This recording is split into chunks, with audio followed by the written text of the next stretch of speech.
Seja muito bem-vindo ao momento Conecte-se com o Senhor, o nosso devocional diário de leitura da palavra e de meditação sobre o reino de Deus. Vamos ler o capítulo 16 de Atos dos Apóstolos. Paulo foi primeiro a Derbe e depois a Listra, onde havia um jovem discípulo chamado Timóteo. A mãe dele era uma judia convertida e o pai era grego. Os irmãos em Listra e em Icônio o tinham em alta consideração, de modo que Paulo pediu que ele os acompanhasse em sua viagem. Em respeito aos judeus da região, providenciou que Timóteo fosse circuncidado antes de partirem, pois todos sabiam que o pai dele era grego. Em toda a cidade por onde passavam, instruíam os irmãos a seguirem as decisões tomadas pelos apóstolos e presbíteros em Jerusalém. Assim, as igrejas eram fortalecidas na fé e cresciam em número a cada dia. Em seguida, Paulo e Silas viajaram pela região da Frígia e da Galácia, pois o Espírito Santo os impediu de pregar a palavra na província da Ásia. Então, chegando à fronteira de Mísia, tentaram ir para o norte, em direção a Bitínia, mas o Espírito de Jesus não permitiu. Assim, seguiram viagem pela Mísia até o porto de Troade. Naquela noite, Paulo teve uma visão no qual um homem da Macedônia em pé lhe suplicava: venha para a Macedônia e ajude-nos. Então, decidimos partir de imediato para a Macedônia, concluindo que Deus nos havia chamado para anunciar ali as boas novas.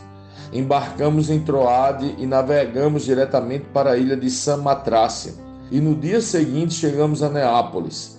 Dali alcançamos Filipos, cidade importante dessa região da Macedônia e colônia romana, e ali permanecemos vários dias. No sábado, saímos da cidade e fomos à margem do rio, onde esperávamos encontrar um lugar de oração. Sentamo-nos e começamos a conversar com algumas mulheres ali reunidas. Uma delas era uma mulher temente a Deus chamada Lídia, da cidade de Tiatira, comerciante de tecido de púrpura. Enquanto ela nos ouvia, o Senhor lhe abriu o coração e ela aceitou aquilo que Paulo estava dizendo. Foi batizada junto com sua família e pediu que nos hospedássemos em sua casa. Se concordam que creio de fato no Senhor, venham ficar em minha casa, disse ela, e insistiu até que aceitamos. Certo dia, enquanto íamos ao lugar de oração, veio ao nosso encontro uma escrava possuída por um espírito pelo qual ela predizia o futuro. Com suas adivinhações, ganhava muito dinheiro para seus senhores. Ela seguia Paulo e a nós, gritando: estes homens são servos de Deus Altíssimo e vieram anunciar como vocês podem ser salvos. Isso continuou por vários dias até que Paulo, indignado, se voltou e disse ao espírito dentro da jovem: eu ordeno em nome de Jesus Cristo que saia dela. E no mesmo instante o espírito a deixou. Quando os senhores da escrava viram que suas expectativas de lucro haviam sido frustradas, agarraram Paulo e Silas e os arrastaram à presença das autoridades na praça do mercado. Estes judeus estão tumultuando a cidade, gritaram para os magistrados. Eles ensinam costumes que nós, romanos, não podemos seguir, pois contrariam nossas leis. Logo, uma multidão revoltada se juntou contra Paulo e Silas, e os magistrados ordenaram que os dois fossem despidos e açoitados com varas. Depois de serem severamente açoitados, foram lançados no cárcere. O carcereiro recebeu ordens para não os deixar escapar, por isso os colocou no cárcere interno, prendendo-lhes os pés no tronco. Por volta da meia-noite, Paulo e Silas oravam e cantavam hinos a Deus, e os outros presos ouviam. De repente, houve um forte terremoto, e até os alicerces da prisão foram sacudidos. No mesmo instante, todas as portas se abriram e as correntes de todos os presos se soltaram. Quando o carcereiro acordou, viu as portas da prisão escancaradas. Imaginando que os prisioneiros haviam escapado, puxou a espada para se matar. Paulo, porém, gritou: "Não se mate, estamos todos aqui."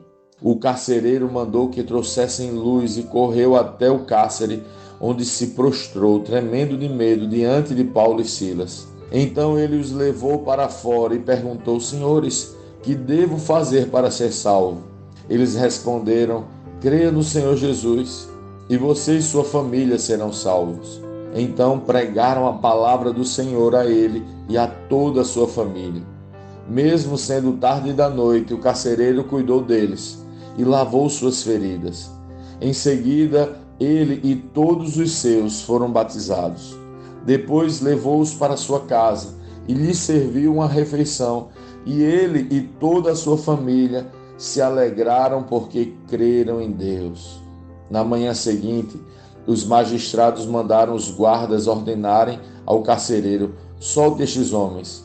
Então o carcereiro mandou dizer a Paulo: "Os magistrados disseram que você e Silas estão livres. Vão em paz." Paulo, no entanto, respondeu: "Eles nos açoitaram publicamente sem julgamento e nos colocaram na prisão, e nós somos cidadãos romanos. Agora querem que vamos embora às escondidas? De maneira nenhuma. Que venham eles mesmos e nos soltem." Os guardas relataram isso aos magistrados, que ficaram assustados por saber que Paulo e Silas eram cidadãos romanos. Foram até a prisão e lhes pediram desculpas. Então os trouxeram para fora e suplicaram que deixassem a cidade. Quando Paulo e Silas saíram da prisão, voltaram à casa de Lídia. Ali se encontraram com os irmãos e os encorajaram mais uma vez. Depois partiram.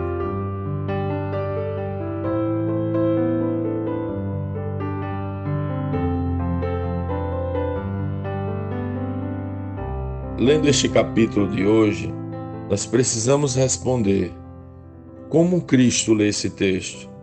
O que aprendemos nele? E que aplicações práticas esse texto deve trazer para as nossas vidas? É muito interessante ver o registro de Lucas. Ele diz que o Espírito de Jesus os impediu de ir numa direção específica. Aquela direção que eles acreditavam ser a sua jornada. Eles eram dirigidos pelo Espírito Santo. O caminho percorrido estava na agenda do Senhor. Eles saíram para a segunda viagem missionária de Paulo com um determinado plano, mas o Senhor os guiava em seus próprios planos. Será que fazemos desta forma? Será que temos percebido o Espírito de Jesus, o Espírito Santo, nos impulsionando a um lugar e nos impedindo a outro? A Igreja de Cristo precisa ser suscetível ao Espírito. Nós precisamos estar sob o governo dele. Penso que devemos buscar isso. Penso que devemos desesperadamente buscar isso. A palavra de Deus é este governo. Que a palavra nos guie, que o Espírito aplique em nós e através de nós. Mas existe um alerta que precisamos nos atentar. Paulo e Silas queriam ir numa direção. Foram impedidos por 2 vezes pelo Espírito. Depois, numa visão, entenderam que deveriam seguir outra direção. Era o Senhor os direcionando. Mas foi naquela direção que o Senhor os concedeu, que o Espírito os deu, que eles encontraram a prisão, os açoites e tiveram os pés presos a um tronco. Sim, ouvindo o Espírito Santo, eles foram por um caminho que lhes trouxe dores. O texto vai dizer que ficaram despidos em praça pública, ficaram nus, e nus foram açoitados. Havia um propósito de salvação naquele caminho, um propósito que não contemplava o bem físico de Paulo e Silas, mas o avanço do reino e a salvação de Lídia, da família do carcereiro e de outros irmãos. Você entende? Seguir o Espírito Santo não é obter ganho ou lucro. Quem propõe isso são os espíritos enganadores que estavam sobre a jovem adivinhadora que predizia o futuro. Estes espíritos adivinhadores oferecem ganhos e lucros. O Espírito de Jesus propõe propósito. O que você escolhe? Lucro ou propósito? Os que tinham a expectativa de lucro estavam naquela noite em suas casas, certamente preocupados em como faturar mais. Entretanto, Paulo e Silas, depois de açoitados, com os pés presos em troncos e com as feridas expostas, estavam orando e cantando ao Senhor. E toda a prisão os ouvia. Quem você quer ser nessa história? Que você e eu tenhamos a coragem para viver o propósito. Que tenhamos a coragem para ouvir o Espírito Santo.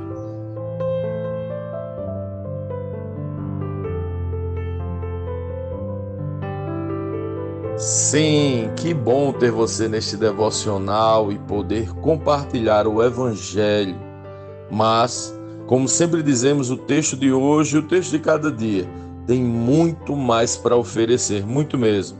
Nosso objetivo aqui é te influenciar a parar um pouco e ler o texto bíblico, pois acreditamos que 5 minutos de vida na palavra podem transformar completamente uma vida.